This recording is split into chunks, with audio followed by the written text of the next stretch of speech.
I got my first guest, the infamous Sneaky G. But let me It's an let me honor. introduce Sneaky to you, okay?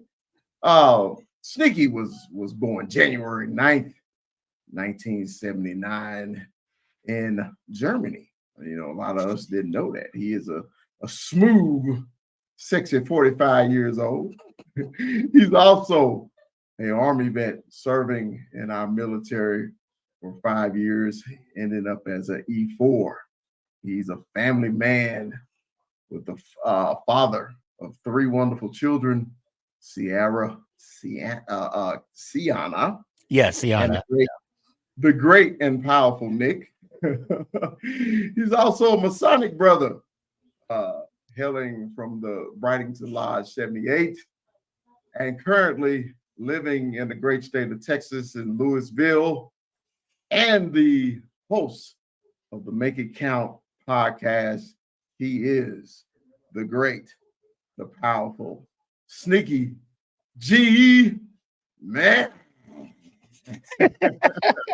Hey, you know what? I couldn't have done it any better, Chris. I couldn't have better. What's up, Sneak? What's up, What's man? going on? And to be fair, I'm kind of in the where I live at. It's kind of confusing. It's like the Louisville, Capel, Flower Mound area. So I just say Dallas. I mean, because everybody knows where Dallas is at. So I just say Dallas. But I appreciate the first off, thank you so much for well, congratulations on this new show that you're doing. Getting to know content creators. I think it's an awesome idea. Wish I would have thought of it. Damn. No, let me stop. And thank you for, I mean, wow, to bestow the honor of being the first guest. Well, you know, I I appreciate figured that. we needed a lightning rod up front. The first person to be on the conversation request, it had to be Sneaky G. Okay. Uh, as you always say, you're the number one hater of cowboys. Yes. You actually use the word loathe. Yes. Yes. That's the only word that's the only word that I could think of that's stronger than hate. I mean, you can hate something so much that there has to be a better word. And yeah, I went with loathe. Shout out to the Grinch. Shout out to the Grinch. I was like, loathe. I remember when we first met, and we were having conversations, and I used to say, yeah, man, you that undercover cowboy fan. You know you're a cowboy, and you said, Chris, you stopped me like you said, Chris, I loathe the cowboy entirely. Entirely, yes. and when you said it, I was just like, not too many people have ever used the word loathe to me. So it gotta be a true and honest hate. Yes, it is. if you loathe the Cowboys. And apologies to the folks that's watching. I am seriously having major computer problems. I mean, as soon as the show get ready to start, my laptop decided, hey, yes, and I'm a witness to that. Literally it's, minutes it just before. it's just like minutes before me and Sneaky having a conversation and everything, and then everything just shut down. But hey, that's how it is. Hey, when you always got that pilot episode, there's always going to be those kinks and everything that you need to get worked out. So we gonna do that. But Sneaky, let's get to know you, baby. All right, I'm down. I'm down. Let's do this. So exciting. When I shot you a text and I asked you a few questions because this is some things I wanted to get into. It says your birthplace was in Germany. Yes. What city in Germany were you born in? Frankfurt, Germany. Well, Frankfurt, Stuttgart. So my dad was in the military, and my mom, she was from Athens. She wasn't German, she was Greek, and that's why I got the good hair. I know some of y'all don't know this because I wear a hat 24/7. Yeah, they met up in somewhere around either Frankfurt or Stuttgart, but I was pretty much born on a military installation in Germany. You know, my wife grew up in Stuttgart. Oh, in Stuttgart? Her dad was in the military also. Okay. Yeah, Okay. and she she mentions Germany fondly. That's one of her places that she just wants to return to is Germany. And I was like, I would love to go. I got a buddy that I graduated high school with lives in Germany. So how long were you in Germany? Were you just born in Germany or Yeah, you came back far, to far as I America? know, we actually, my dad was stationed in Fort Huachuca in Service, Arizona. I want to say in 1980.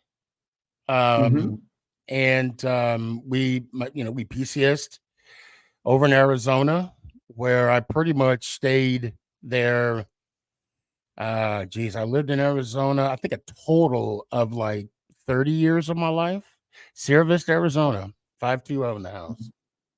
Wow. Okay. So question, like, can we talk about the parents? Okay. Yeah. Did they meet in Germany or did Yes. they meet in Yes, America? they did. Yeah, they met. They met in Germany. If I'm not mistaken, my dad said I was the oops. And I'm like, okay, well, Is that a good thing being the oops? Is you that a know good what? thing? Hey, it worked out for me. Here I am talking to you. Like, hey, I won the first competition in life. I was a damn good swimmer. I guess starting out, I was a winner starting out. So, and so my mom was a lot older. My mom was 10 years older than my dad, and Okay.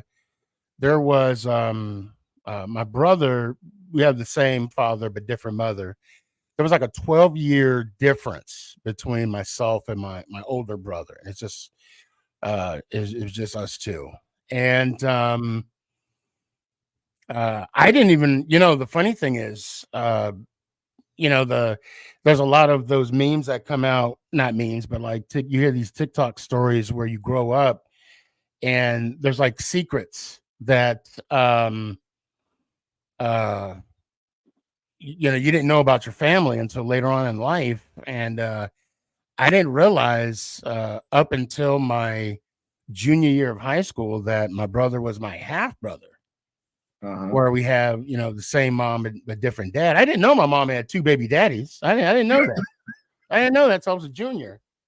And it was funny though, because my brother would have his, like, you would see these certificates, like student of the month or whatever, and it had a Hmm. different last name.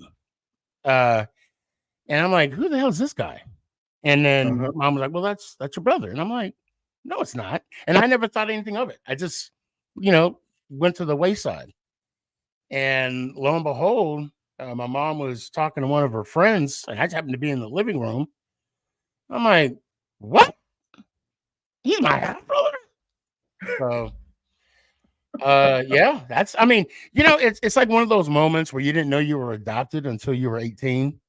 Yeah, Although I yeah. wasn't adopted, but I think that's a good thing. But the fact that I didn't realize, my mom had two baby daddies, until when I was a junior. I was like, oh, okay.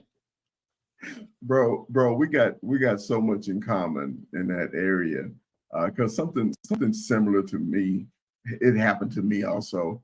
Uh, growing up, my mom, I just had sisters, sisters, and I Hmm. knew my dad had been married before and everything like that. And it was one day, uh, mom comes around and say, "Hey, you got a bunch of brothers." Oh shoot, you didn't even know, right? It didn't even know, man. I played football against my How old were you? How old were you when you found out? I was 19. Oh my, yeah, you were older than me. Yeah. So Yeah. it happens in that in our family in trees on in if you were born with our complexion, sometimes things like that happen in the family. Yeah. You just Yeah. they don't tell kids until they become adults, about about things like that, man. But a lot of people didn't know that you were half Greek. Yep, my mother's from Athens, Greece. Hmm. I still have family out there, Sagapo Patapuli, and I do speak a little bit of Greek. Don't think I'm Wikipedia or Rosetta Stone or whatnot. But yeah, we're still out there. Growing up, it it was kind of funny because a lot of people think I'm Hispanic or Samoan Hmm. or well, I mean Puerto Rican. That's still somewhat Hispanic. And I'm like, no, I'm half Greek. And then one time when I worked at Peter Piper Pizza, shout out Peter Piper, in Sierra Vista, my mom would come and she would drop off like a quiche because I would work Sunday mornings, and a young lady there, she she was like, Steve, I didn't know. People call me Steve, Steph, whatever. Hmm. I was like, I didn't know you were half Hispanic. I'm like, oh no, no. My mom's Greek. Because my mom would look somewhat Hispanic. Uh-huh. And it was always interesting. And then, because my parents was interracial, and growing up, uh I would get I don't want to say like clowned on, but I would not only date black women. I date everybody. Right. I didn't discriminate when it came. Well, let me redefine that. Not everybody, but any ethnic group. I treated women like it was like Skittles. I tasted the rainbow, and I mean, you get those questions in our community, and I'm like, well, I mean, it's hard for me to find a black Greek young lady, so Yeah. Yeah. I'm just gonna go out and do my thing and see what happens. Man, So, because I know one time we were having conversations, and then we were talking about black fathers and everything like yeah, that, and being in our children's lives and stuff like that. And I think my wife overheard, us talking about that, and she said, "Sneaky's black." yes, yes, yes, yes. Far as I know, at least weights down. No, let me stop. Let me stop. Let me stop. Oh, Let me oh, stop. and I was like, Let me stop. you didn't know that? She say, honey, she said, she thought you were Hispanic. Yeah, Okay. I get that a lot. Okay. And That a lot. because she also knew you were raised in Arizona, Right, and right. just automatically assuming, Well, that. when I was in the military and I told people where I was from, because of the whole Martin Luther King back in the day, where they voted that not to be a federal holiday, which Mhm. ended up causing them to lose a couple sporting events like the NCAA Right. tournament. And this was before Super Bowl 30. We're not going to talk about who played in it, but it was before Super Bowl 30. Then the following year they voted back in as a federal holiday so they could get those special activities. Right. Yeah, I would. There's black people there. I'm like, yeah, I know at least three. Me, my brother, my dad. At least three. At least At three. least three of y'all At live least in Arizona. Huh? minimum. So I'll forget. The name of the city in Arizona again, you were raised in? Sierra Vista. Sierra Vista, Arizona. Mhm. A lot of people don't know that Steph actually played quarterback I in high did. school. I did. Uh, Yes. your quarterback career, man. Did you always want to be, that leader of men at that position? Did it was something was quarterback forced on you, or it was just something that you wanted to do? It was something that I've always wanted to do. Um, and I want to say that I hope someday Phil Simms will hear this. Um, and I'll say because of Phil Simms is the reason why I wanted to play the position.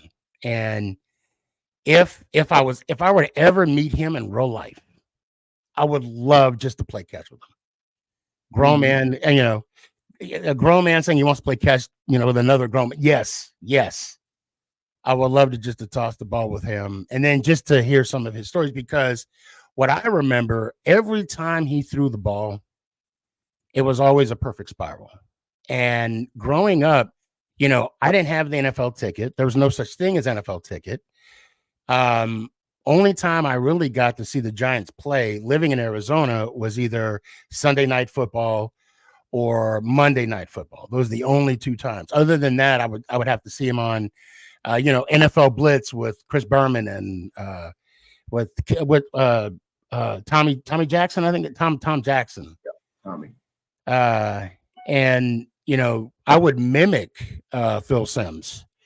I mean, I studied his 3-step drop, his 5-step drop, his 7-step drop, and we didn't have YouTube back in the day. In the late, or mid to late 90s, early and mid 90s up to 2000. So anytime that I would see him play, not only was I watching the game, but I would like study it. And I still remember the first person I talked to, because I was always a big guy, always a big guy. When I started playing football in 7th grade, they put me on the line. They put me on the offensive line. I was actually a right guard in middle school. We went undefeated. I'll never forget it. We went undefeated. The next year, I wanted to play quarterback, and the coach said, "No, we're putting you on the line." One day he saw me throwing the football, and I kid you not, he's like, "We're going to put you at fullback." So I, ran the ball a couple times in 8th grade, and they put me in when they did like that halfback pass, Yeah.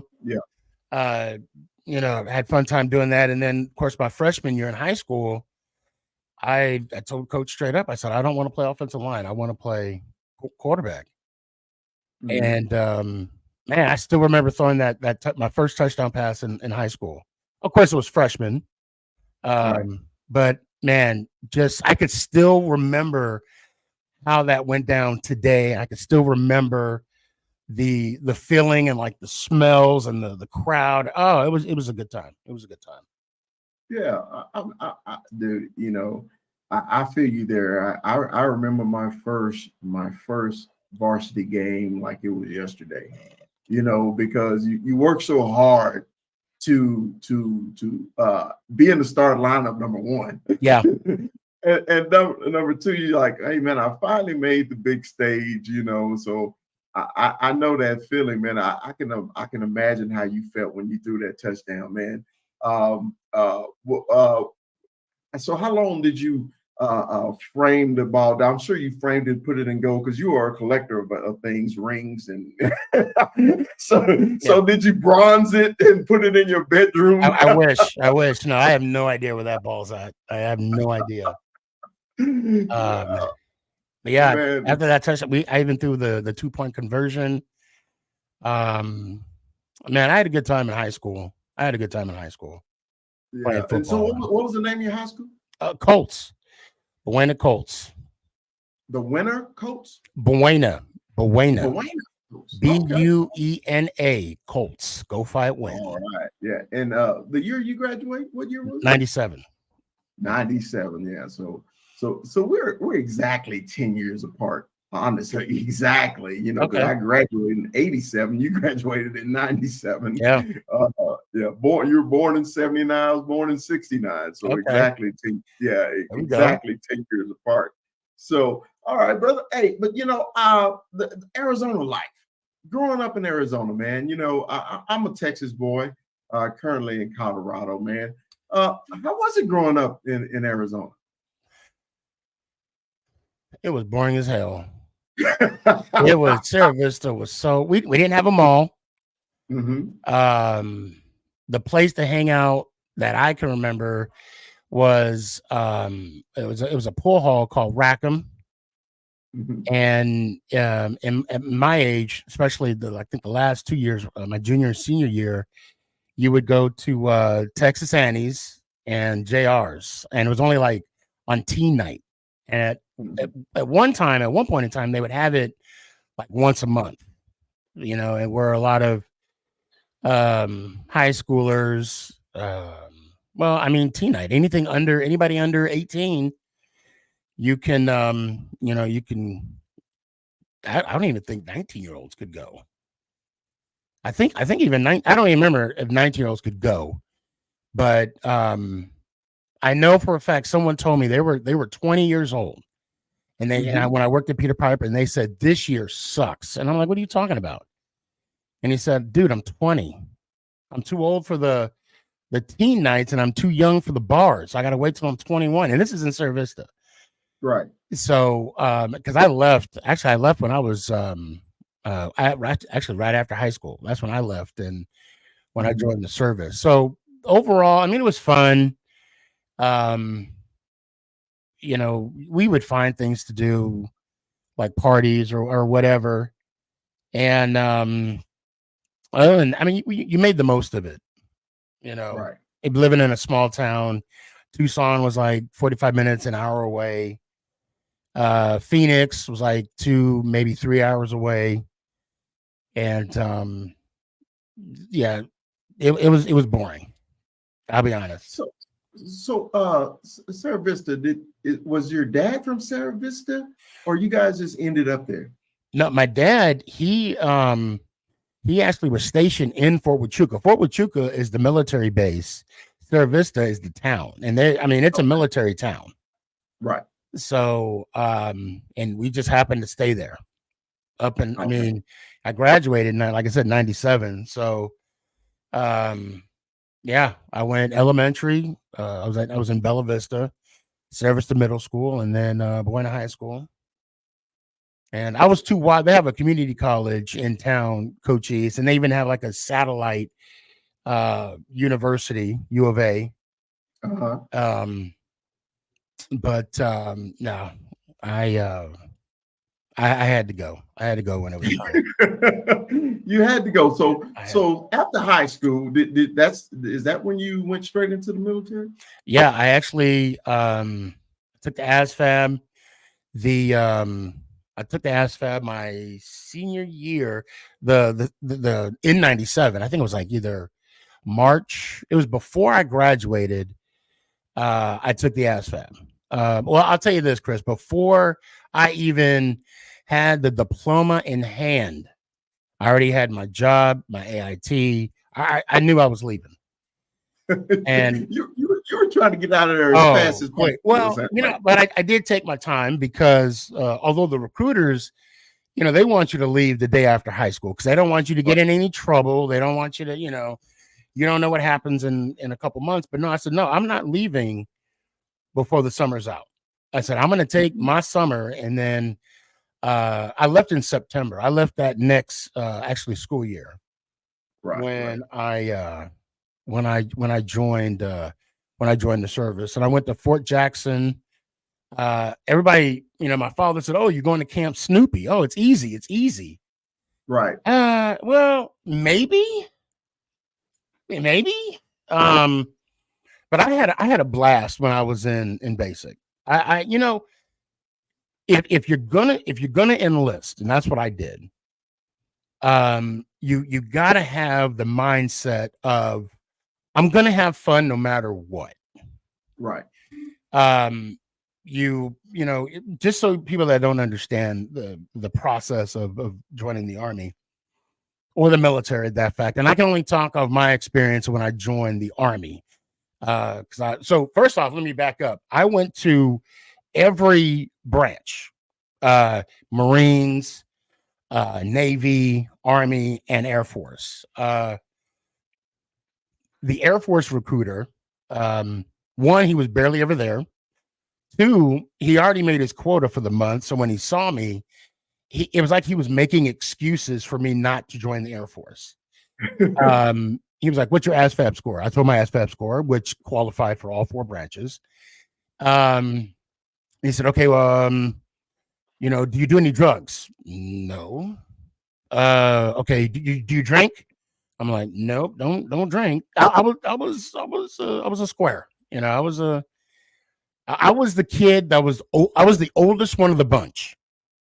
And those that don't know, back in the day, if something went down and you're the oldest one, you're the one that's getting yelled at. Right. So of course, I made sure, whatever people were doing, they were doing, but we got home safe and nobody got caught. I'll just leave it at that. And so that being said, yeah, I was a square. I didn't get in trouble, or like I said, didn't get caught. And I was on my P's and Q's. But then he asked me, did you play any sports? Yeah, I played. Mhm. And before I could say football, oh, I need a medical waiver. Oh, no, no. Oh, yeah. Oh, no, no. And this is the Air Force recruiter. And it turned out they were having a pizza party and he was trying to hurry and get to his pizza party. And when I spoke to, I don't even remember what the Navy guy said. All I know is that when I went and saw the Navy recruiter, he had a whole can of Copenhagen. And it was like, it took up like the bottom of his lip and like half his jaw.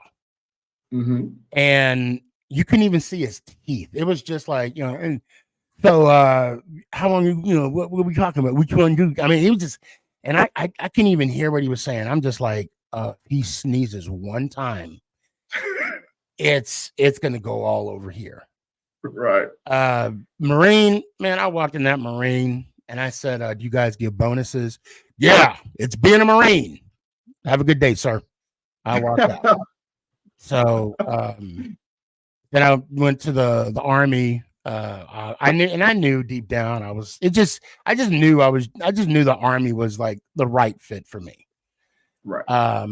If it wasn't, because I did want to go Air Force, but if it wasn't Air Force, I was going to go Army. And so I had an awesome recruiter, very down to earth.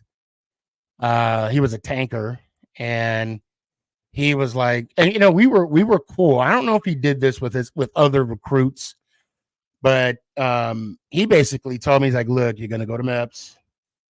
You're not gonna like it. You're probably gonna cuss me out. Mm-hmm. Just bend over and cough. And that's what happened. You get a full medical examination. Right, right. And I remember, because they line you up. I don't know how they do it now, but they line you up and they do, when they do the final, look down, like the lieutenant was coming up and he was like, you looked at me, he's like, how you doing? I was like, well, shit, I'm getting prod all day. And then when he finally got to me, he was like, at least you only got to do it once. And I'm like, yeah, you're right. Because they got to do it 100 and something times. I just got to go through the process once. So, and then you get sworn in, but then, and then you get to pick your job. Then you get sent home. Okay. Now, 9 times out of 10, and I found out after the fact, you normally get on a plane and go to basic. Right. 9 times out of 10. But for me, it was just getting my job and I was going home because I was not leaving right after high school. And it was actually, I take it back, for me, it was March. So I was still in school. I still had to graduate. And of course, which I did. And yeah, that last summer, it was like I really appreciated because I knew I was going to be different. Because the whole military mind frame and whatnot. Yeah. I had a girlfriend at the time, and when I left, I kind of left it up to God. I'm like, well, if it's meant to be, it'll be. That was like my mindset. I was like, Yeah. And then of course, when I got to basic, you go to reception because you got to get your BDUs, you got to get your gear, all that stuff, right? Back then they called it BDUs. And then you go to basic, and then that's where the fun starts. So I was in reception for about a week, which doesn't count towards anything. Because you're just there, getting ready, getting prepped. And then you're waiting on that next class. And if you got any questions to ask me, please feel free. I had some. I know a lot of people don't know how patriotic you are because I've seen the patriotic part of you. Okay.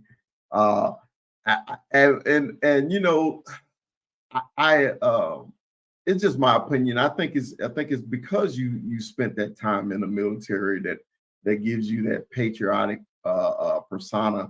Especially we've both been at sporting events together, and when that national anthem comes on, you are a different person. Yeah. Me and Sneaky was at a function, and they were playing the national anthem, and I think you screamed out the part at Stars, our flag was still there. Still there, right? Yes. And yes. it kind of startled me at first, and I was like, okay. And then I was like, Sneaky was in the military. He takes pride in that national anthem and that flag. What is it because of the military service, or are you just that American that just, that song means more to you than most? Well, of course, when you're in a third world country on a special day called Independence Day, okay? Yeah. When you're in a third world country on July 4th, where there's no fireworks, basically no celebration, but you're in a formation with your combat arms brothers and sisters, and you see that flag up there, you realize that you're a part of something bigger than you. Right. And I think for me, and this is just my 2 cents, I'm not a Republican. I'm not a Democrat. I'm not a liberal. I'm not a conservative. I'm an American. And I think people, especially now that this is an election year, I think people have lost sight of that. You're a patriot when you love your country, not for one man. Right. And in my opinion, I could care less who the president is, as long as they follow the Constitution. Okay. And I'm not a fan of some. Actually, I'm not a fan of any of them, really, to be honest. Now that I think about it, but in hindsight, I will say some are better than others, in my opinion. And it is true when people say you vote for the lesser of the two evils. Right. I just don't like the fact that, and people can take this how they want. You don't put all your eggs in one basket for one person. And and then for someone to say, I'm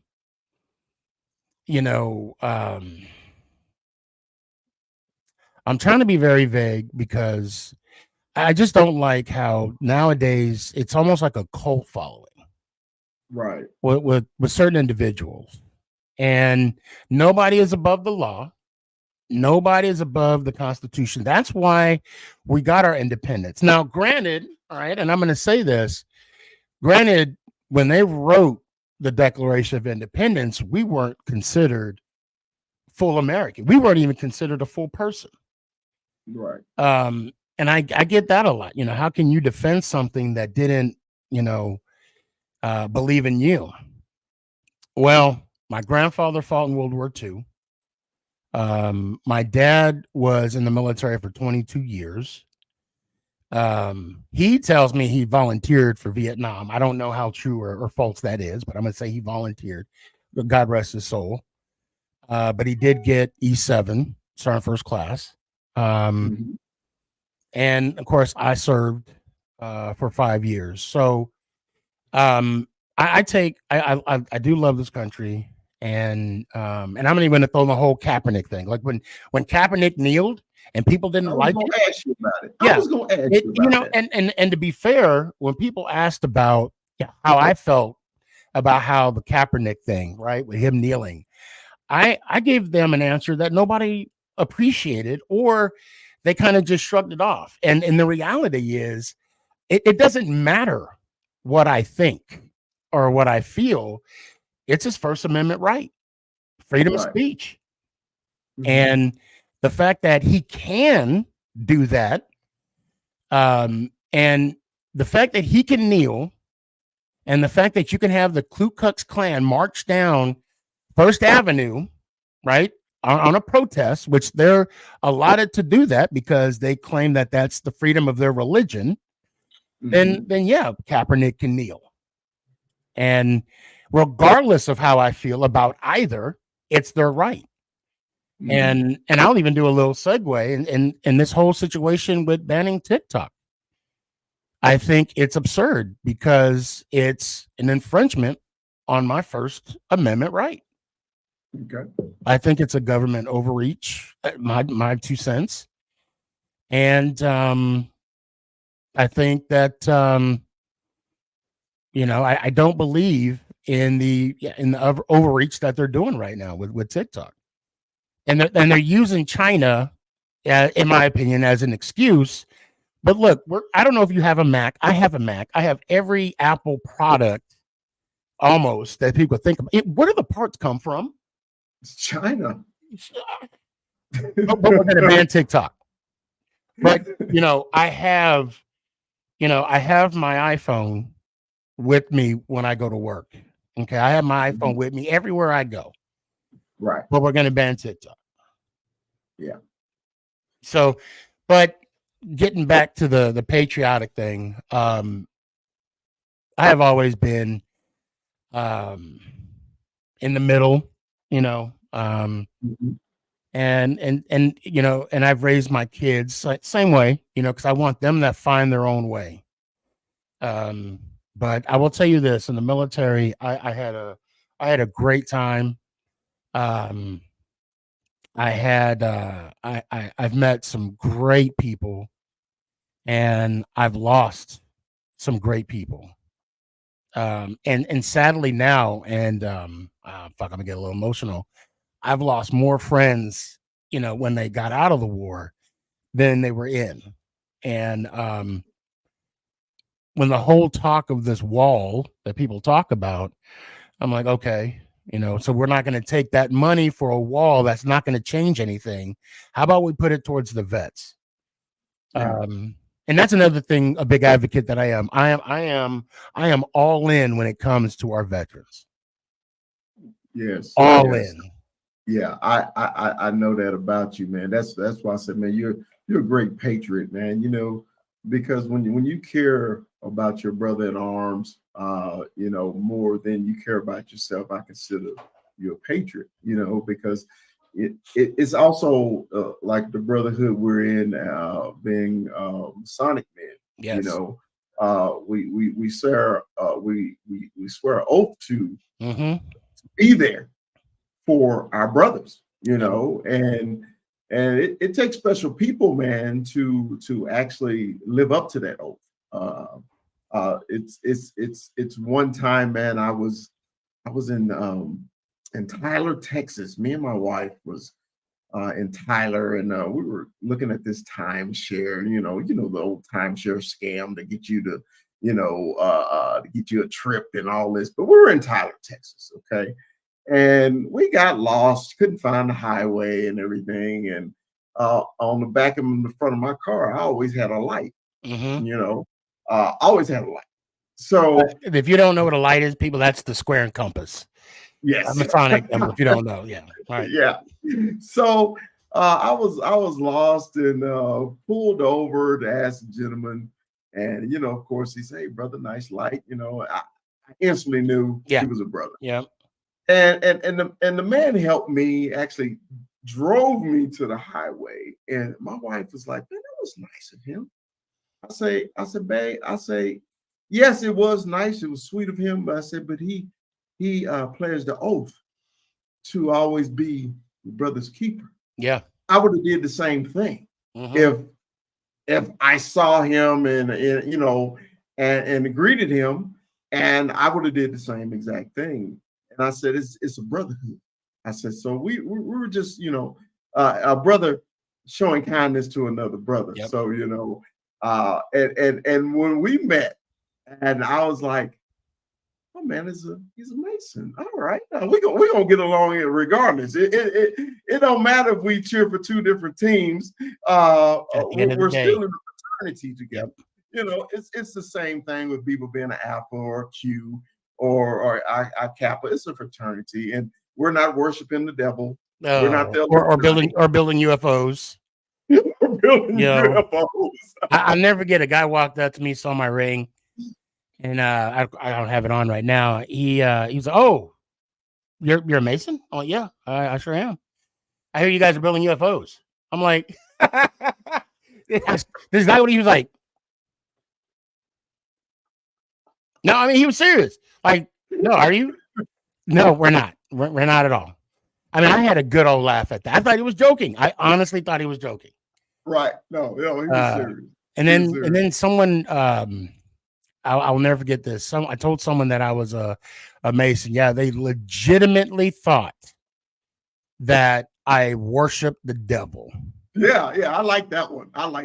Yeah. I'm like, you have no idea what, and you know what, and I just blame the misinformation that's put out there, right? And it's fear. It makes no sense. I don't understand why churches get involved. And I was actually talking to another brother about this. Like, I don't understand why, churches are so against it, because it's basically, I mean, it's similar. There's a lot of similarities. No, it's not a religion. Going to lodge is not going to church. But you are doing, and you are a part of something bigger than yourself. But the way the brother explained to me was, well, you got to think of this. It's resources that are not going directly to a church. It's going to something else. Right. And I'm like, yeah, but you got your tithing. And I was like, no. I know. I get what you're saying. But he kind of educated me. He said, it's because you're taking your own resources to something else. Yeah. And everybody has their own 2 cents, but I can honestly tell you, no, it's not a religion. It's not a cult. You can always leave. And again, with that, I met a lot of good, and I didn't even become a Mason until 2007. Okay. And just to let everybody know, I'm a 32nd degree Scottish Rite Mason. Yes. But what does that mean? Absolutely nothing. I still get up and go to work tomorrow morning. And this whole Illuminati thing, I haven't got an. Oh, actually, I'm lying. I did get an invite, but they wanted $750 for that invite. And I'm like, yeah, brother, I'm good. That's awesome. Yeah. Hey, man, let's talk about the family life, man. I know you are married to the great Angie, Mama Boss. Yes. You have 3 wonderful children, brother. Yes. 3. I met them. I've been in your home for Friendsgiving, everything. Yeah, man, I had a wonderful time, brother. Where did you and Mama Boss meet? I was actually in the military. Mm-hmm. I had a white van with no windows. I pulled up by her middle school. She was at recess. Wait. She came in. I said from here on out. When she walked in the van, I said, from here on out, your name is Angela. No, let me stop. She'll be mad at me if she sees this. She will be. I worked at. I had a second job, and I worked at an arcade place. And here, this young lady come walking in, introduced myself, and I don't know. I was like, oh, and the funny thing is, I wasn't even supposed to work that day. Because I called in. I had got this new awesome stereo system in my car, and I wanted to drive around Savannah, Georgia. That was my first duty station. I want to go down River Street, bump it, and all that. And my boss at the time said, no, I need you to come in, because the person I was working with, she was like 18 months pregnant, and she was about to bust. And so I had to be there just in case. I'm fine, I'll go. And I'm glad I did. I didn't realize, because of that decision, it changed my life completely. So is Mama Boss from Georgia? Savannah, Georgia. She's from Georgia. I didn't know she was from Georgia. She is from the South. Yep. I love Georgia so much. I had to take a peach with me, and then I made a peach. So the military did a bunch of things for you. It gave you the ability to meet your wife and have 3 wonderful children. Now, well, no, I only had the one. I only had Sierra while I was in. Oh, you only had Sierra. Okay, so okay. I will tell you this: in 1999, I met Mama Boss in mid-January. It was before Martin Luther King Day. Okay. March, I proposed. Wow. And then April, we found out we were going to have Sierra. Then she said yes. And then you said I did there. I proposed. I kind of, and then she said, no, I'm kidding. No, she said yes when I proposed. And then you know, she was still in high school. She graduated high school that year. And then in June, we got married. And then in November, we had Sierra. So 1999 is a big year for the both of us. Right. And it, you know, 25 years later, it's still going. Bro, we got so much in common. Me and my wife got married in 99. We got married in October of 99. Oh, wow. Okay. So this will be our 25th also. Yeah. that's wild, man. But did you guys date before? We did date before. She hates the story of where we met, so I'll tell that another date. Okay. But we dated, broke up. She got married. She got divorced. She came home. We've been together ever since. Yeah. Hey, that's all that matters. That's all that matters. Yeah. I'm not letting you go twice. That's basically what happened with us. And we got married in 99 also. Sierra is your oldest. Mm-hmm. Yep. Sienna is the second. Okay. And the great and powerful Nick. Yes. The future Cowboy Center. Is the youngest. So let's go over you up right there, Chris. Don't do that. I almost like, hey, you know, I tease you all the time. That Nick is a big boy. Okay. I instantly fell in love with him when I saw him, man. Because we had the same demeanor when I was in high school, just a quiet kid, big kid, and just loved sports. Okay. And he just reminded me of me. You know, now the quietness don't mean he doesn't know what the hell's going on. It's just, that's just his demeanor. Yeah. But I wanted to start in reverse order, man. Nick, I know, man, I've seen plenty posts on TikToks. I've seen your Facebook page. He's your ace. He's my guy. That's my guy. Yeah. NFL drafts with you and everything. And you guys make a lot of sports memory, man. Is this on purpose, man? Is it because I know I do things on purpose, especially with my grandkids and stuff like that. Is it just making a memory that he could tell his family about how his dad treated him? Yes, it's a combination of both. Because keep in mind, growing up, I lived in Sierra Vista. And the closest NFL team was 3 hours away, and that was the Arizona Cardinals. Right. And my dad never took me to any. We never went to any sporting events. And I don't know for what reason. I remember in high school, I won 2 tickets to a U of A game, a college U of A game.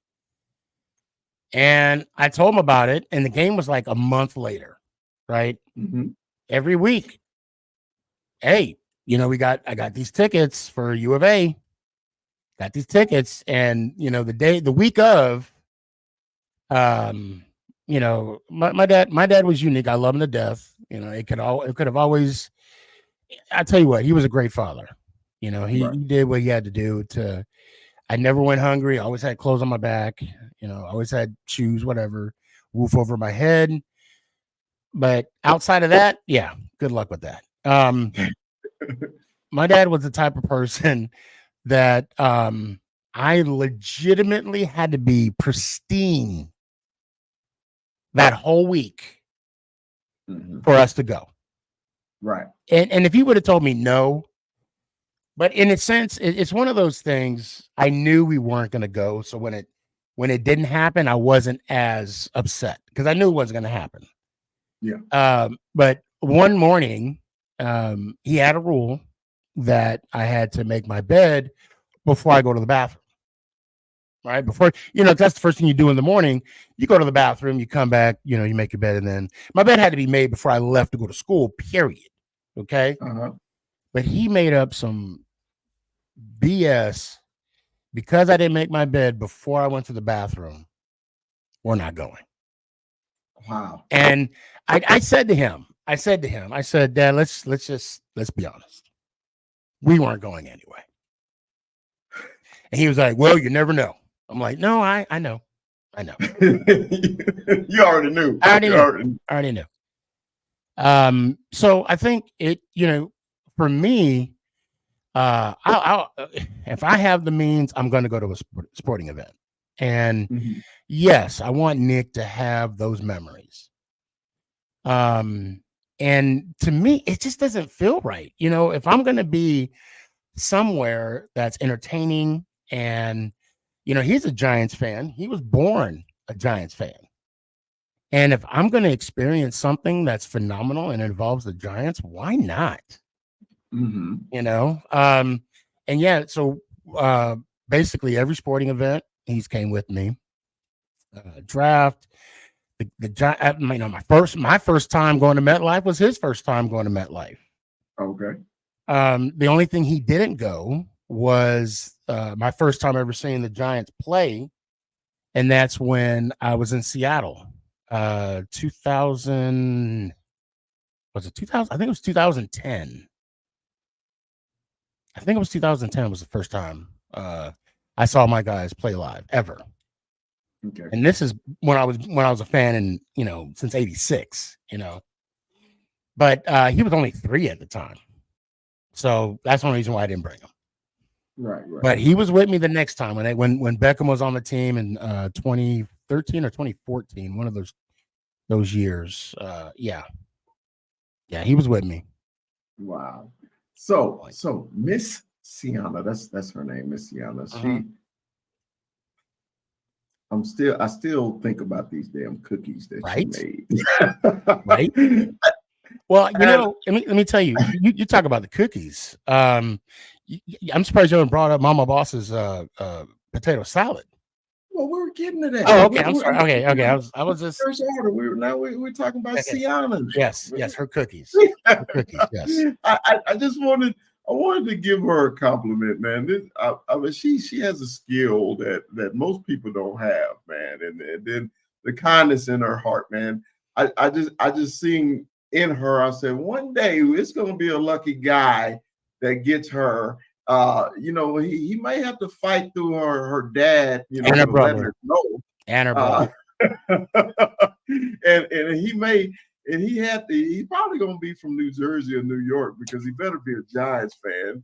I'm thinking, I said, okay, now Sneaky got two girls and they're going to get married one day.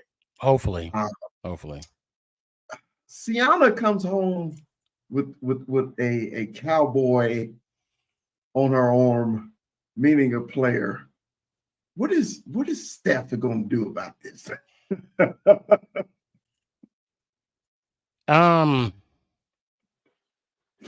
That's a question that I have to experience because if it's a player, I would actually tell her you could do better. You could do better, baby. I know he has millions of dollars. I know he got more commas in his bank account than me. I think you could do better. I really do. I think you could do better. Oh my God! Now, what does Sienna do right now? Is she in school? Yes, she is. She's an MA, a medical assistant, at a pediatric. They have multiple offices here, And Sienna is a blessing. All my kids are blessings, but Right. um Sienna is she's going through a nursing program. She's dedicated to that. So much so it's annoying at times. But seeing that she has that passion to be a nurse and what she's accomplished so far. So when we got here, because we lived in Denver for a little bit, and we moved here I want to say her sophomore year, because we got here October of 2018, and she graduated 2021. She was one of those COVID classes that Yeah. it sucked for her. But she'd been wanting to be a nurse since like forever. I don't even know how that came into play, but she held on to that. I want to say even before she was, in double digits in age, she always wanted to be a nurse. So the first step she took when we got here, she got accepted in a program her junior and senior year that when she graduated, she was already a certified medical assistant. Okay. And she busted her ass to pass that test, that certification test. Right. Right. And good for her. I couldn't be more prouder than her. But I did tell Mama Boss, I'm like, if she's not successful, we're moving out. We're leaving her here. And but no, she's been great. She got her, it's almost like an associate's, but it's like a health certificate through AMU, and now she's going to WSG or WGU to finish out her stuff. So she does have that caring spirit, like a caregiver and oh the yeah, nurse. oh yeah, Yeah, I can see that her doing that. She has that comforting vibe about her. And when you're in that field, that's great. That you have that kind of vibe. So man, and with her, she'll come up to me and she'll say, you haven't hugged me in a while. I'm like, oh shit, let me get over here. I mean, I'm really, yeah, I'm really glad that Sienna's part of my life. right. And So Sierra, and you with had Sierra, a very young age. You were young when you had her. I was a young buck. So you guys may have been growing up together. So pretty tell us much about Sierra. Yeah. Well, Sierra, she's I'm really proud of her too. She got her bachelor's. Actually, let me tell you this with Sierra. She lettered academically 4 years in a row, 2 different schools. Because we left Brighton and I'm sorry, no, we left Seattle because that's when we lived in Seattle. And then we went to Colorado, and she, like I said, academic 4 years in a row, 2 different schools, and whatever cum laude, whatever, dean's list, whatever you want to say. She got her bachelor's in psychology. She says she wants to diagnose me, but she's gonna wait till after she gets her master's, which I think she should have that this year. And I'm so proud of Man, her. that's a blessing. Because I mean, her hard work, her dedication, and just what she's accomplished so far, it's freaking amazing. Right. So and then you just got Nick going to every sporting event, that I pay for, No, so with Nick, I'll tell you what, no, I'm really proud of Nick too, because he's dedicated.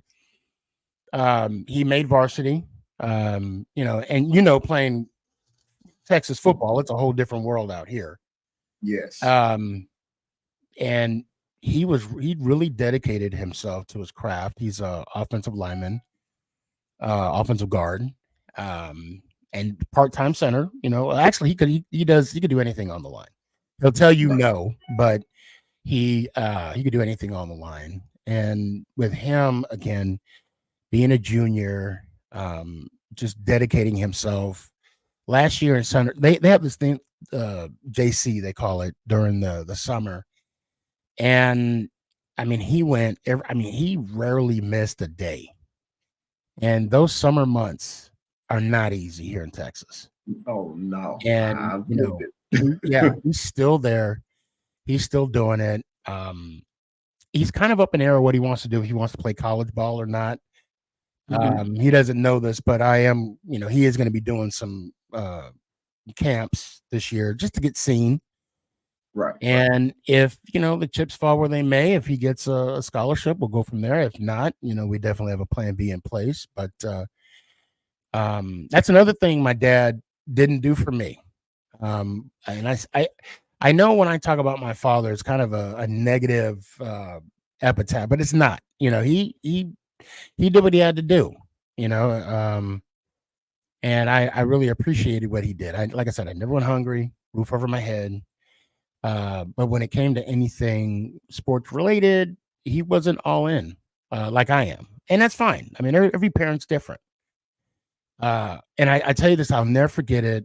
And I have no problem saying this. And this is what caused me not to start my varsity when I played varsity football. I played a little bit, but I didn't start. And I have no problem saying that. I had the spring game in Arizona. I was killing it. I was killing it. And it was 2 weeks for us. And it was the first week that I was just I was focused, throwing the ball good, doing what I need to do. And I had a coach, the head coach and the offensive coordinator, was, hey, we need to talk to you after practice. I'm thinking, oh, okay, whatever. I'm thinking it's good stuff. You're doing good, keep it up, blah, blah, blah. Right. And that's when I realized high school football is political. And I was told by my coach, and I know everybody has a coaching story where they say coach didn't like you or whatever. I mean, I don't take it as that, but this is just my situation and what happened. He asked if, my dad could donate some money to the booster club. And I'm like, coach, my dad don't even want me playing football. Right. And he was like, well, you might want to think about doing another position. The person that, you'll be competing with, they contribute a lot to the team and blah, blah, blah. And I'm like, I'll just do what I can on the field. I mean, I don't want to play another position. Yeah, that didn't end well for me, but it was okay. It was all right. It is what it is. And it was my junior year. But you know what? We'll talk about my football career here in a little bit. But anyway, I say all that because for us, Mama Boss and myself, we're heavily involved in Nick and with the Booster Club. If we can donate, we do. Mama Boss and the girls, they help out with the what do you call it? The concession stand. Right. They donate their Thursday night. Well, before when Nick was playing, JV, their Friday nights, and then they donate their Thursday nights, So we're there. We're all, and that's the beauty of us. Angie is a complete blessing. She has made married life easy. She legitimately treats me better than I treat myself, and she knows me better than I know myself.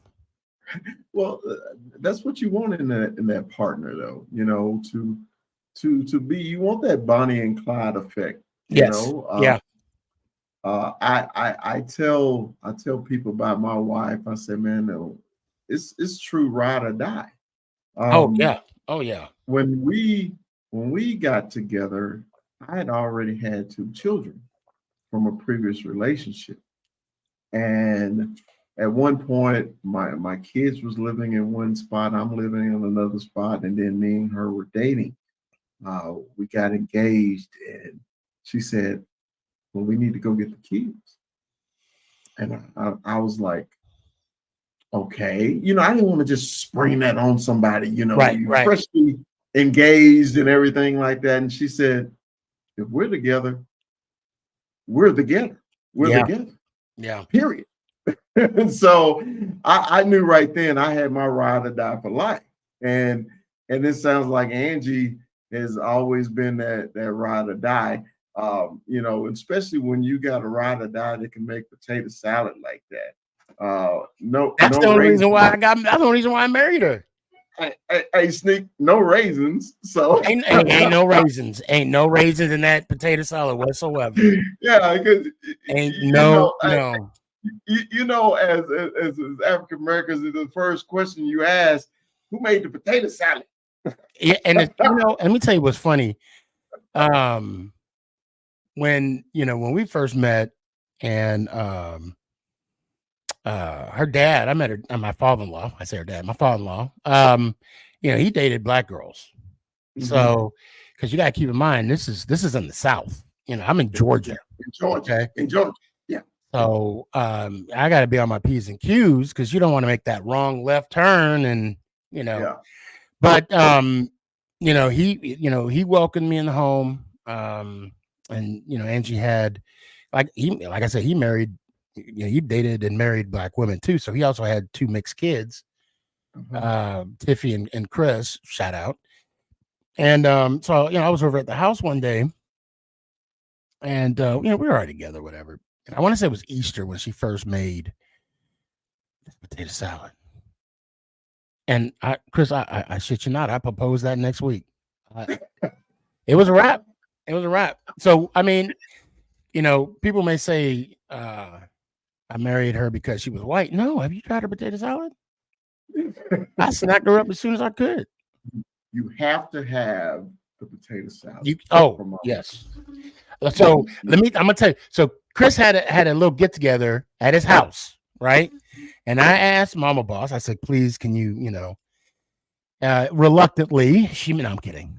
She made it, and then we even brought cookies too. I remember the syrup. Yeah, that's the first time I had the cookies. Yeah. So had the potato salad, had the cookie. So we had one of those trays. I know we're getting off course, but I gotta say, there was nothing left.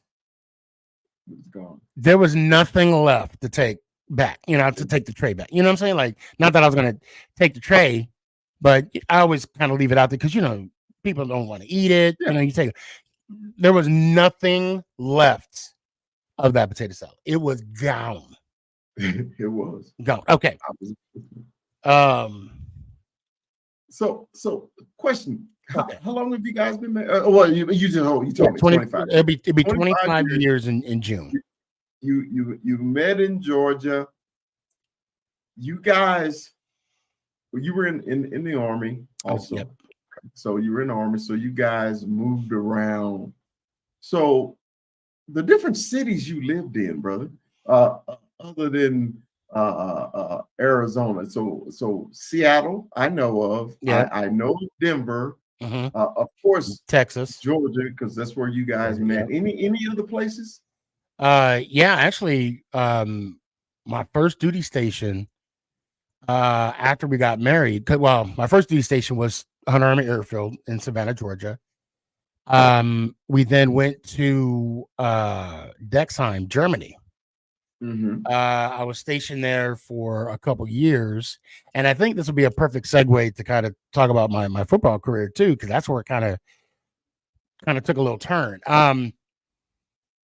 So I was stationed, like I said, I was stationed in Germany before during 9/11. I was actually in Germany when that happened.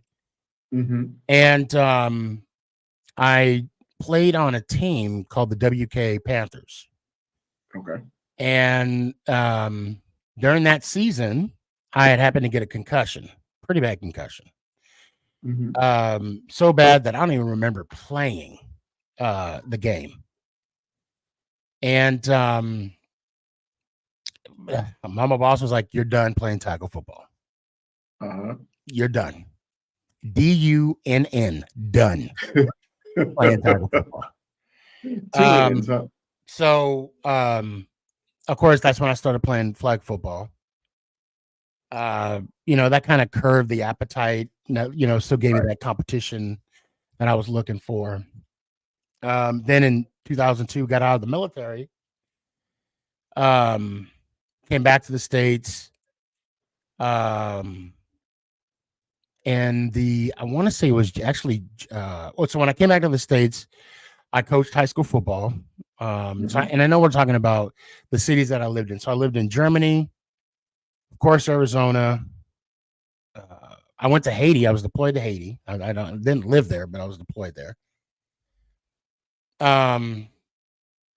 Seattle, Denver, and now Dallas. Wow. Okay. So you've hit parts of this country, huh? Yes. And then I've traveled. I mean, I've been to a lot of states that I can't even remember. Right. Obviously Florida, North Carolina, South Carolina, Virginia, California, Nevada. Yeah. Everywhere. All right. Well, look, I want to get into the man now. How in the hell did we become Sneaky G Man? How did it happen? I know you're a Giants fan. I know you've been a Giants fan for life. It's a lifer thing. We've talked about it and everything like that. But the name Sneaky G, did you come up with it or did someone ordain you? Because nicknames are normally given to people, but sometimes we give them to ourselves. How did Sneaky G become? Well, okay, now this is the $1 million question. In 2003, there was this big, Texas Hold'em culture shock, if you will, okay, or Texas Hold'em boom that happened, and I got him. I just started playing poker, Texas Hold'em, and okay, I'm all right at it. Not too bad, but not. And then, well, it was kind of funny because I'll never forget the hand. I won the hand, and somebody that I actually look up to, made a comment during the way how I played the hand. Okay. And I still remember the hand to this day. So those of you that are familiar with, that are not familiar with poker, Texas Hold'em, you have two cards. You have two whole cards, and you have the flop, which is like you burn a card and you have 3 cards on top. Then you have the river, you burn a card. Burn, you put a card face down and then you flip another card. That's the turn. And then the 5th card, you burn and then you flip over the 5th card. That's called the river. And then those 5 cards.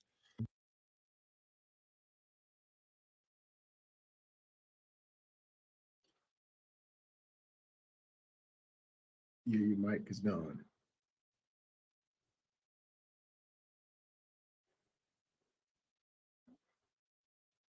Okay. Yeah, I can hear you now. Yeah.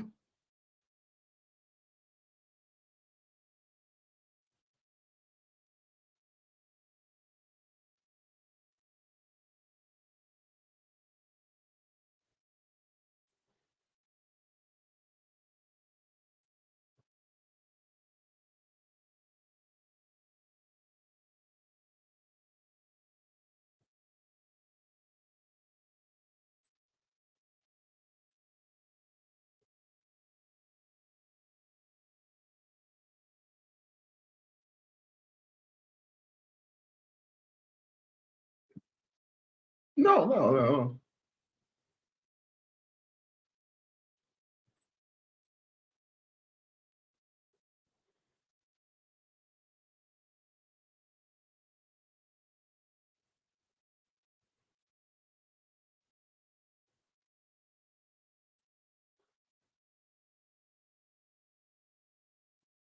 Right.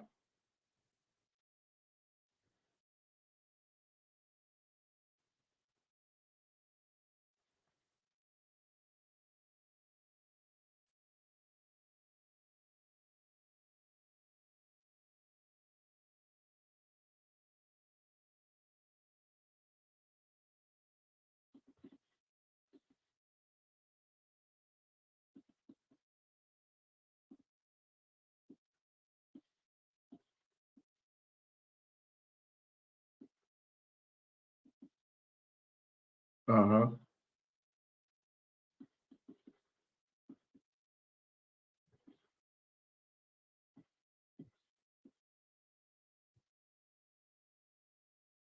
Yeah.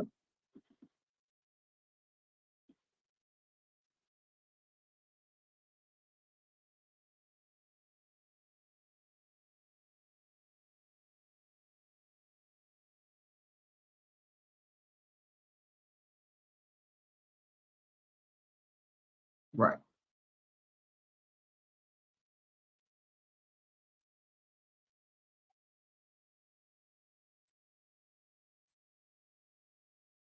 Right.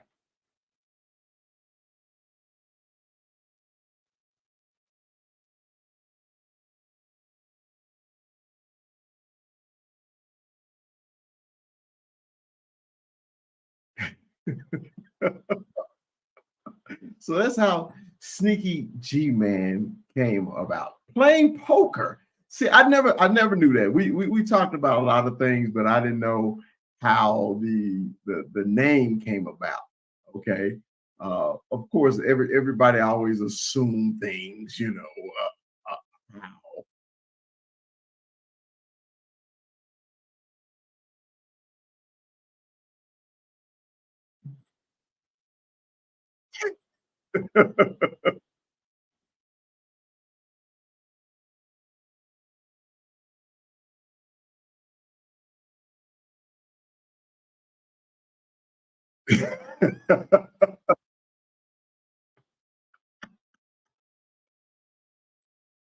You just had that gift. You had that gift of communicating with somebody live that engages them.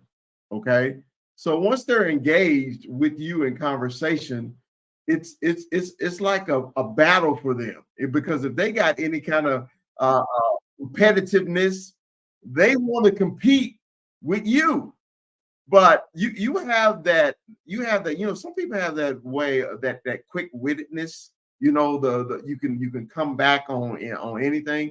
You also have that. And you're not afraid to approach anybody. I mean, I've been with you and I was like, man, this dude will approach anybody. He don't care who it is. When we were in Vegas. We were in Vegas. Yeah.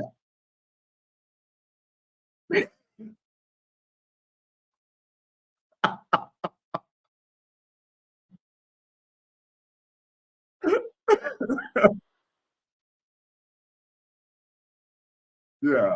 Yeah. So yeah, that's the part, man. I do envy that, um, about being able to approach people and engage in conversation. When I see people I speak, we can have great conversations. But people they gravitate to you. And it don't be on purpose. I mean, it's not on, like you trying to get people to gravitate to you.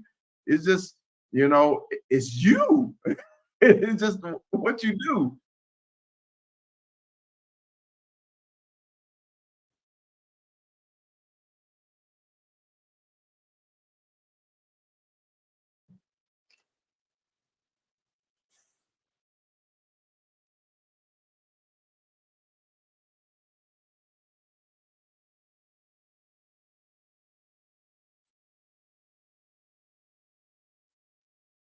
Right.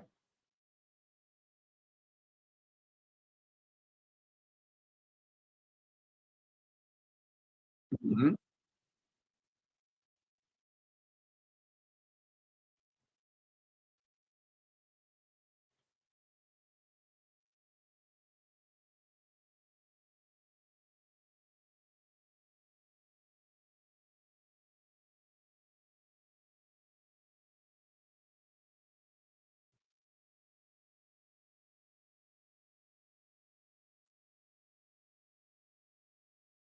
Right.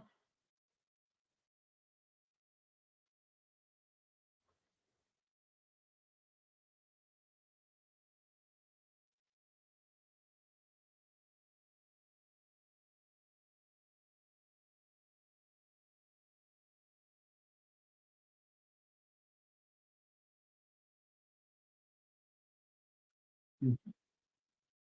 Right, right, right,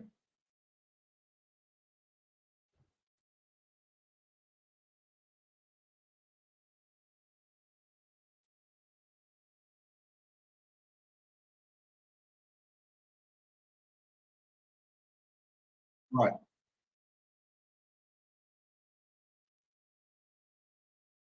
right. So this is I gotta get your answer to it because I'm gonna give you mine. Okay, the podcasting. Okay, my my podcasting career. I got to give thanks to a couple people. Okay, I didn't get a chance to because of technical difficulties in the beginning of the show, but a lot of people know that I was on the Cowboy Huddle with G, the number one Cowboy fan, Hampton. Gary is actually my wife's cousin. Of course, I've known him as long as me and the wife has been married, and he knows that he knew that I was a Cowboy fan because I know a lot of people know on Facebook I started 60 seconds with the Cowboys before and after games. And he called me up one day and asked me to be on the podcast. And I had never ever been on a podcast in my life. I've seen a few. I wasn't a big YouTube fan, anything like that. But Garrett gave me an opportunity to actually get my voice out a different way.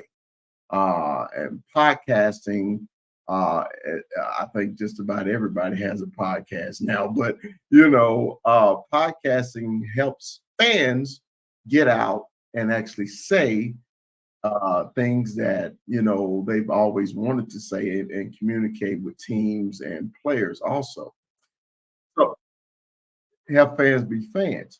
So doing the podcasting and everything, I run across the Make It Count podcast with Sneaky G Man. And I'm not a Giants fan, but I what I appreciated was on your show, it's not just Giants, it's not just Cowboys, it's not just Eagles, it's not just Chiefs. You let everybody come on your show, and if they have an opinion, you let them get their opinion out, and then you debate it. We've debated things on your show. How did you get started in the podcast game? What actually made you want to do it? Is it just because of what I said, being a fan? How did you come up with the Make It Count podcast?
Mhm.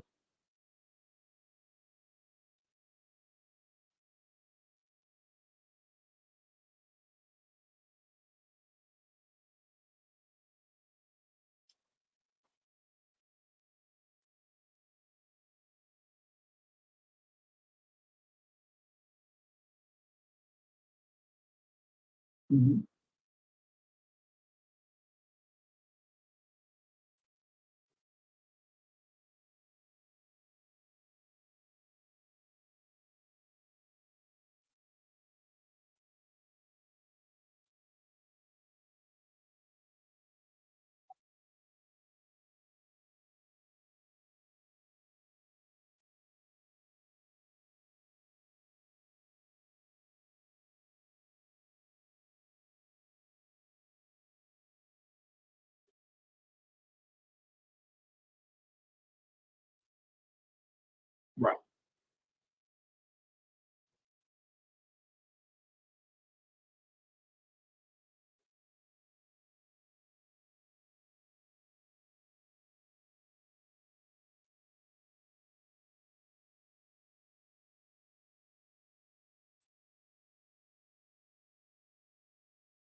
Right.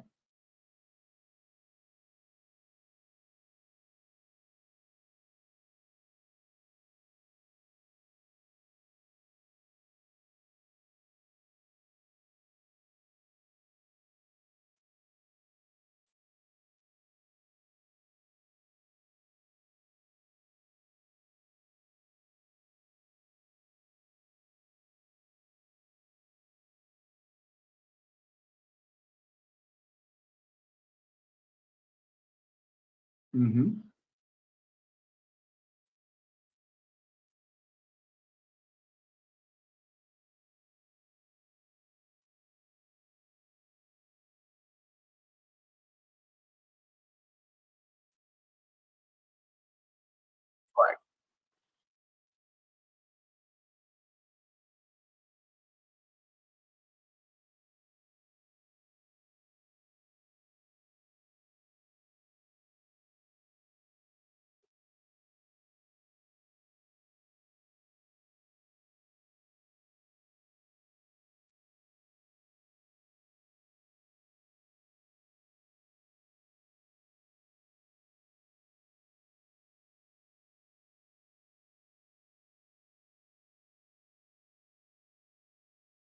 Right.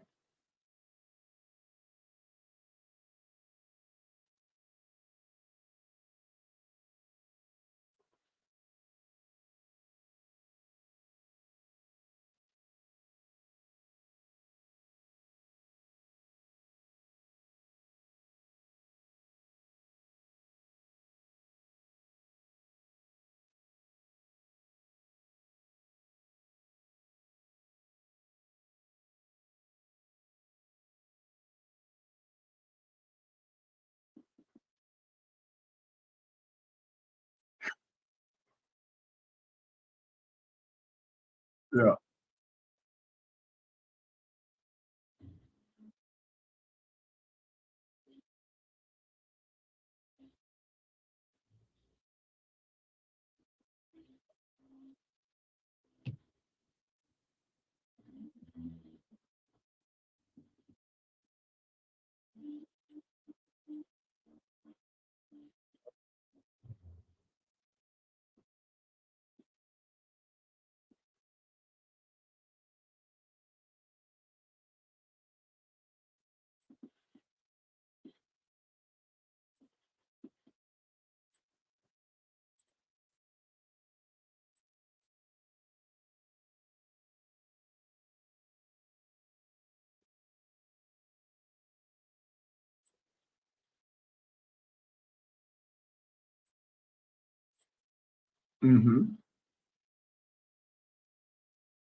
241. Wow.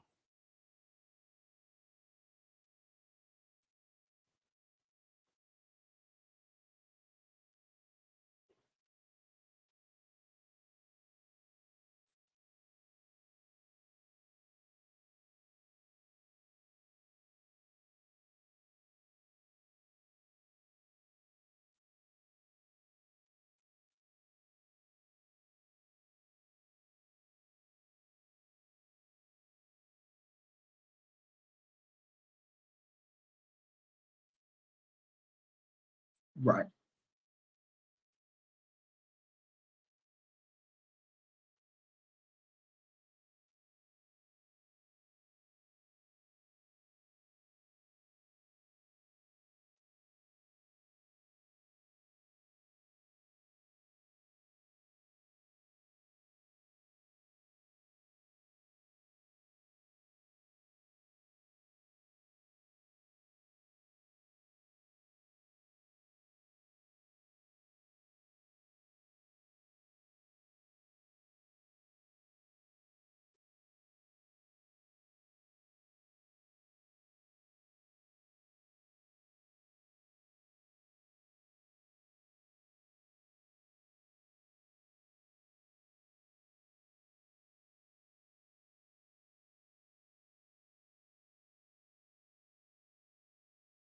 Abe.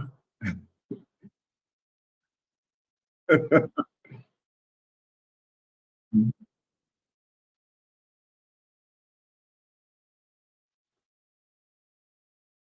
Right.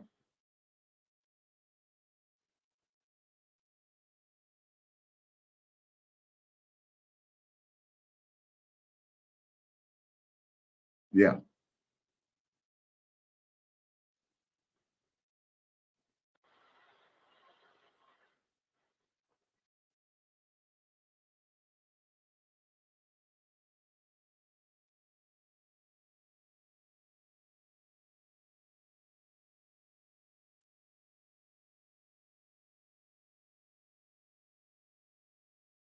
Exactly.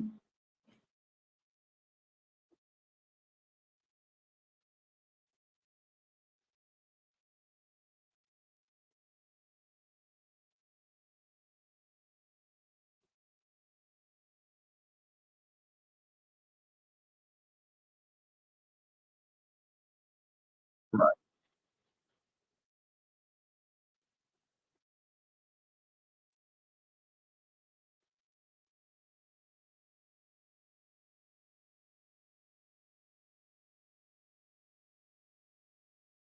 Right.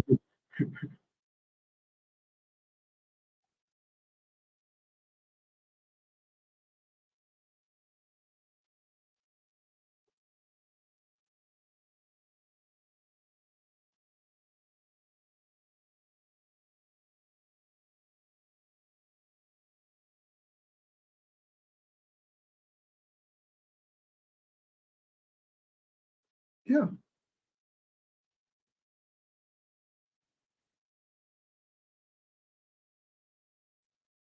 Exactly.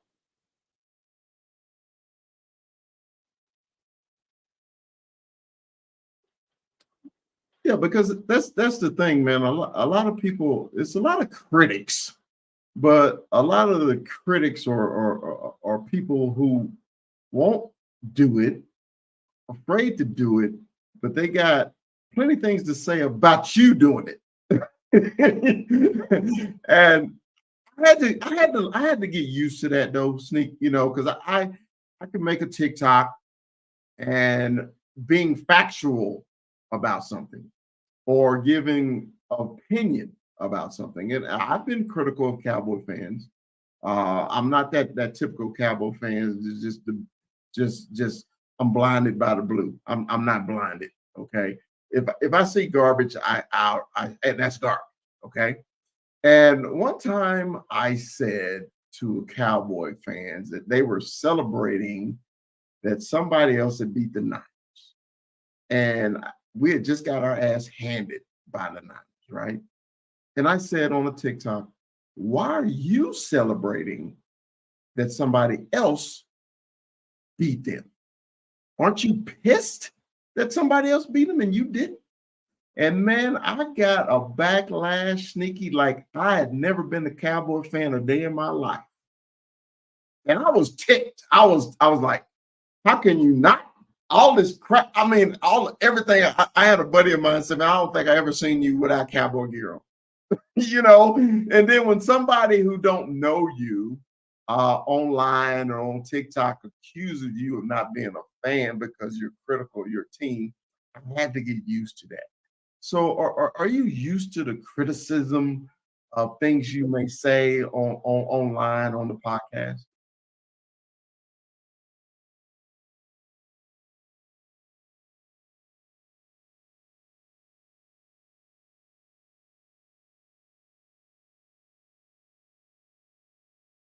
Mhm.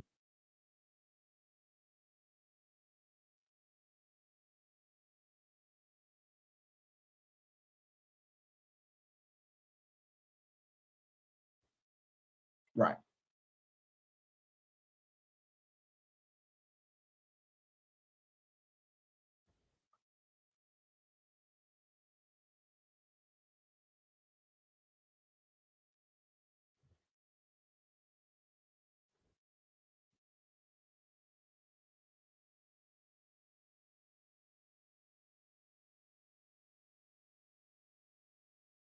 Wow.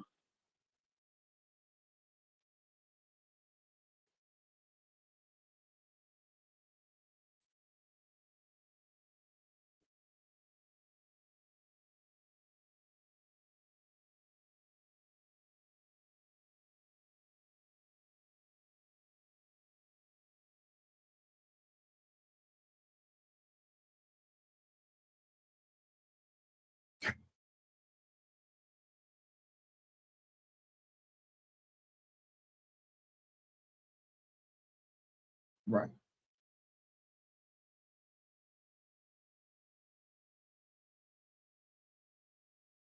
Right.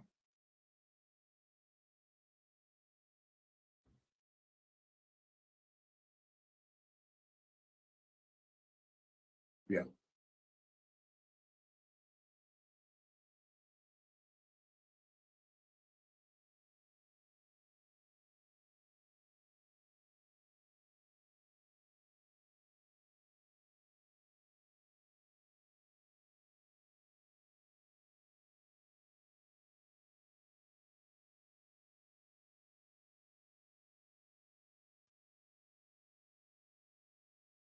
Hmm.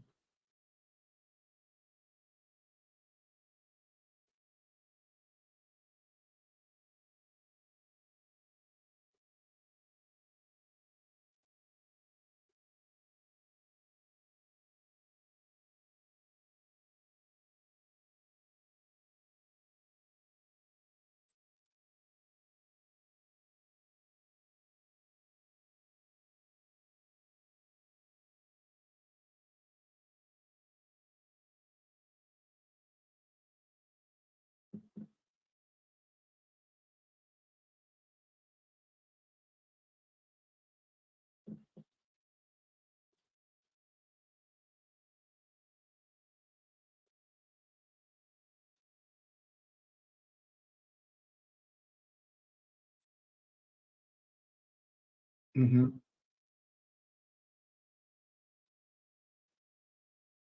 Okay.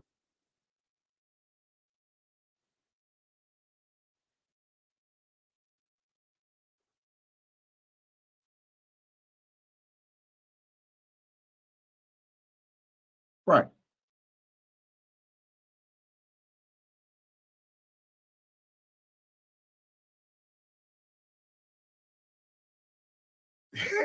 That's definitely true.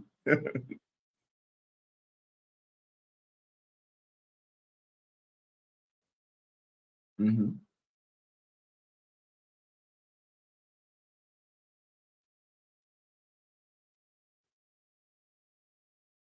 Right.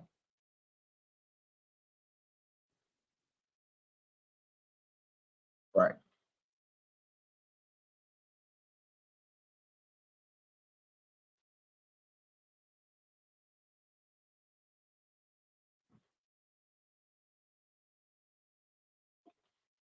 Yeah. Yeah.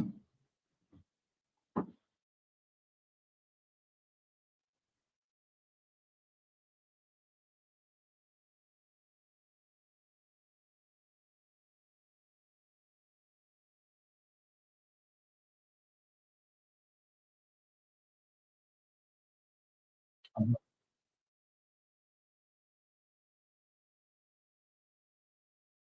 Exactly.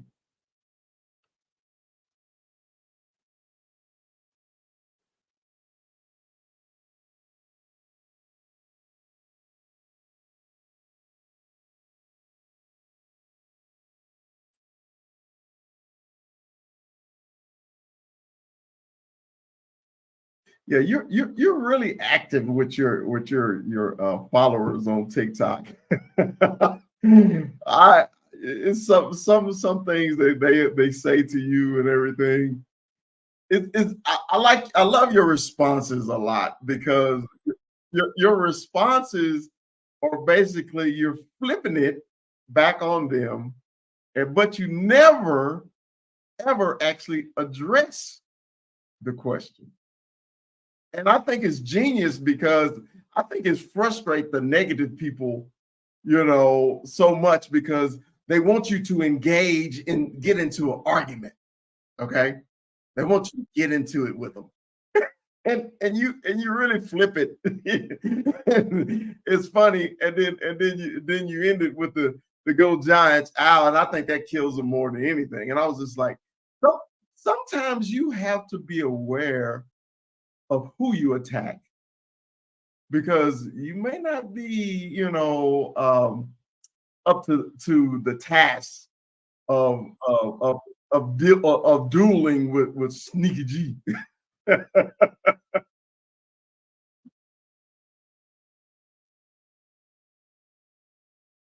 Mhm.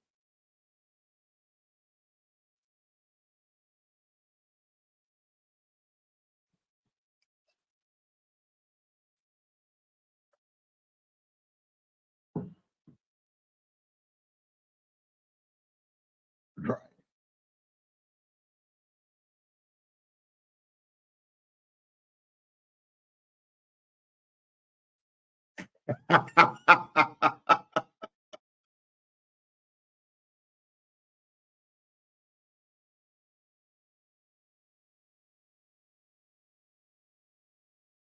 Wow.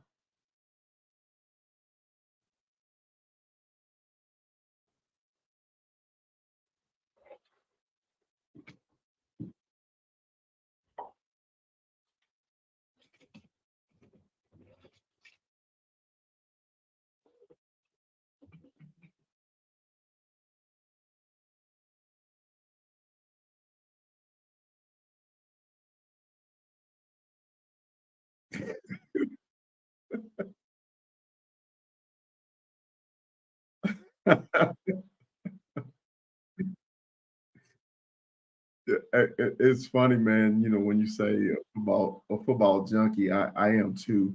I remember last season, and my wife, especially, if we're at home by ourselves, no grandkids or something. I remember last season, the XFL was on TV, and I was fussing at the TV. I was fussing at the TV, and my wife was like, "Why are you upset?" I said, "Well, that's the reason why they're not in the NFL right now."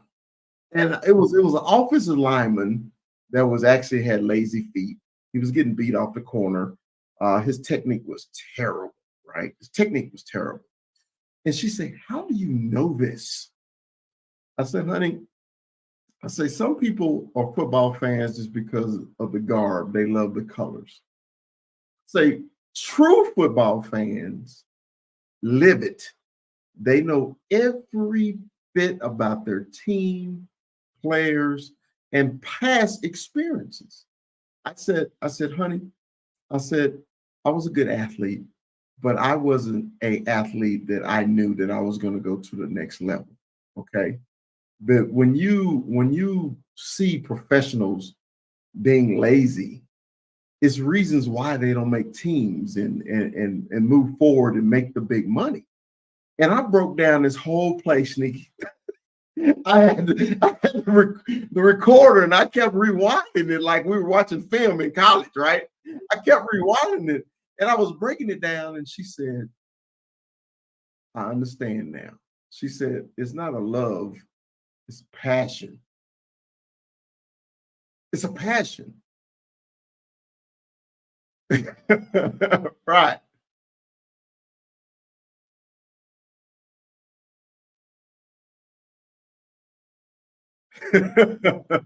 Right.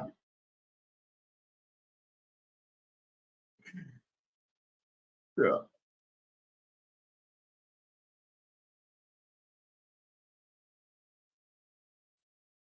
Right.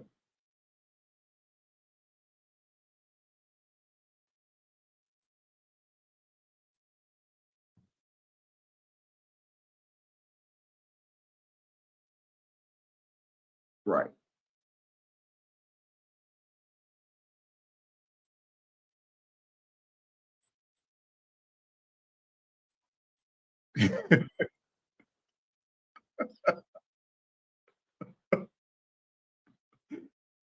Hey, I posted on X a couple of weeks ago. I was like, United Football League, where are you? I'm about to go crazy. I'm about to go crazy. No, Denver doesn't. But hey, with me going back and forth to Texas, I can always get to the Renegade game. So it to the Renegades game. Oh, the opening game.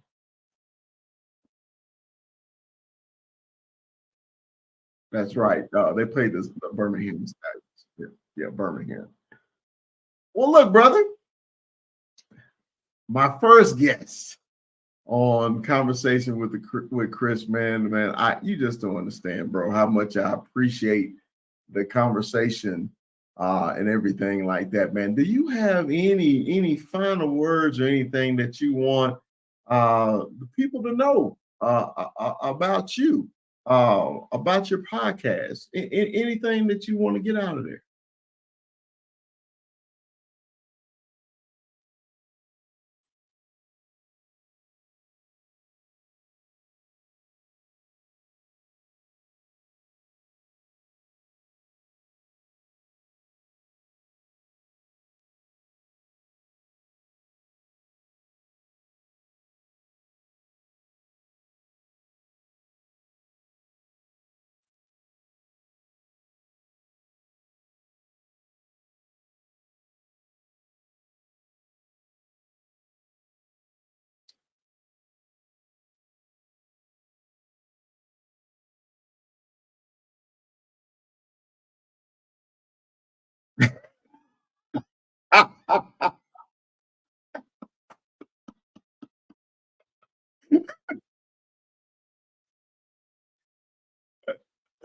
I, I I was not gonna bring that up. I was gonna wait.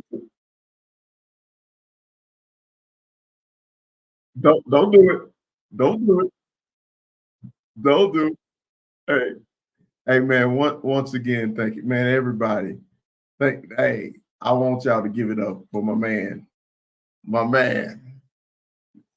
bad, sneaky G man. Mhm. There he is. Hey, Sneaky, hang on for me in the backstage for me real quick. All right, man. That's my first episode with Conversation with Chris, man. I hope y'all enjoyed the show. Please like, man, subscribe to us. You can find me on TikTok, Dallas Cowboy Chris on TikTok. Also, Dallas Cowboy Chris in the Cowboy Up podcast on YouTube. We stream live on Tuesday nights at 8 o'clock Central, 7 o'clock Mountain Time. Join us. Also, join Sneaky G on Tuesdays and Thursdays. I believe 8 o'clock Central Time. The Make It Count podcast, man. Thank you once again for our pilot show, our first episode. And man, hey, y'all join us next Sunday at 2 o'clock. I got another special guest for you. The Cowboy Up podcast and Conversation with Chris. We'll see y'all next week. Peace.